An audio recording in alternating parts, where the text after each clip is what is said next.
Last week, we studied the histories and origins of some of our favorite music to inspire us before we record. Today, we're going to talk about gear. First, we'll find out about what some of the professionals use in their toolkit, then we'll have some lessons on building your own instruments. When I perform, I sing and play hand percussion, so I always bring my own guira, which is just your basic LP guira, but it's one of the best ones. It's the smaller ones, not a big guiro, but a smaller guira. I also bring a set of claves that I don't know what brand they are. They only have a sticker that says Hecho en Mexico. And those ones are special to me because they were actually my mom's set of claves from back when she was performing salsa. We kind of switch off with different percussion instruments, but we use, I guess, mainly my setup is the Garifuna Primero from Belize. They use it, it's kind of like African style drum, but they put like guitar strings or fishing strings or just like metallic wire, and they put it on there, and it's kind of like a mix between a snare drum and like an African like djembe or West African drum. I use the metal guiro, wood block, and cowbell, and hi-hat. So the only modifications for that, I guess, is just being able to mount all that stuff onto a cymbal stand. I use the djembe and the primera, like I'm going to switch off. I think the djembe is a Roland, and then I also use this big drum, it's called tambora. Just get the rim of it and the skin. The jarana, which is that small guitar, the bass string guitar, which is more rhythmic than melodic. But the jarana instrument is handmade, so a lot of the times you have to know an artisan who makes those instruments to be able to get one. I use a kala bass, which essentially is the ukulele bass. It sounds a little bit like an upright, a little medium. Yeah, for my guitar, I just have like a little Fender. It's cheap acoustic electric thing. I always used to use an Ibanez Artist, right? That guitar was so heavy, and I got this Fender from my friend. It's just my favorite thing to play. I play a Fender Strat. Since I started playing with the band, I borrowed the Fender bass head with the PV 410s, and it sounds great, man. I play like a 1960s Gibson reshoot. I use various pedals, delay pedals. And then your basic standard cowbell. I think it probably was on an actual cow at some point, but those old like ones that used to live on a cow probably have the best sound. A lot of the stuff I end up with, I got from a thrift store. Like I got this keyboard from a thrift store, I got this keyboard from a thrift store, I got some of the junk back there from a thrift store or from Craigslist. These are both Yamahas, which I recommend. This one, the good old Portasound PSS 470, on Vintage Synth Explorer they say something like, it might be good for a toy, but no serious musician would ever use it. But I want you to know it's in almost all my songs. I'm a big fan of the Yamaha brand. I love their saxophones, the Portasound synthesizers, even their motorcycles. In addition, Mark's electronic drum kit is Yamaha brand.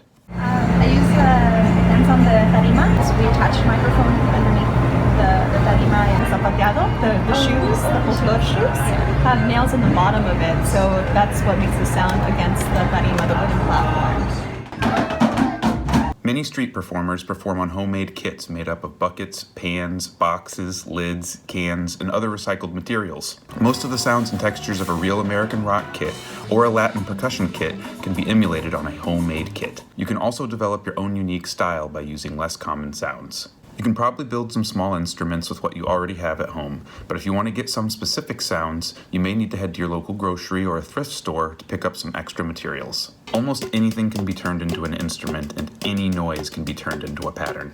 We're going to be using some buckets, oatmeal cans, coffee cans, tinfoil tubes, cashew and peanut cans, as well as some other things to assemble a small percussion kit. You may get different sounds depending on the surface you set your drums on. From concrete to carpet, you may want to bring a towel or some tape for playing in different settings. Let's shift gears a bit. Next, I'm going to show you how to make your own xylophone. For under $20, you can get all of the materials you'd need from your local hardware store. You're going to want to cut and tune your pipes outdoors or in a well-ventilated area. Here's some of our measurements for the copper pipe. However, look online and compare multiple charts to see what's best. There's always a bit of trial and error when tuning the notes. Make sure to cut them slightly on the larger side and leave room to adjust.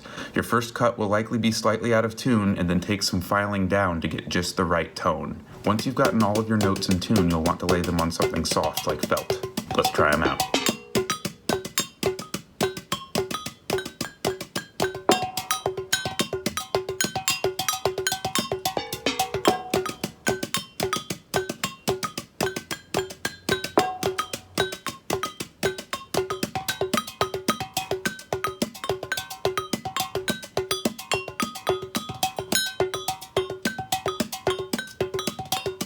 All that sawing was exhausting. I think it's time to check out a live show. Santo Golpe is an amazing band that you have to see. This drum and accordion heavy group draws inspiration from many musical traditions such as son jarocho and garifuna to create a unique sound. The vocals are charming, the accordion hypnotically alluring, and the percussion is intricate. Traditional jaranas and tarimas, or wooden platforms, are danced on to add a complex percussive sound. Some of my favorite songs of El Santo Golpes are Sueños and El Ladrón. Make sure to visit their website and check out their music.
Are you guys having a good time?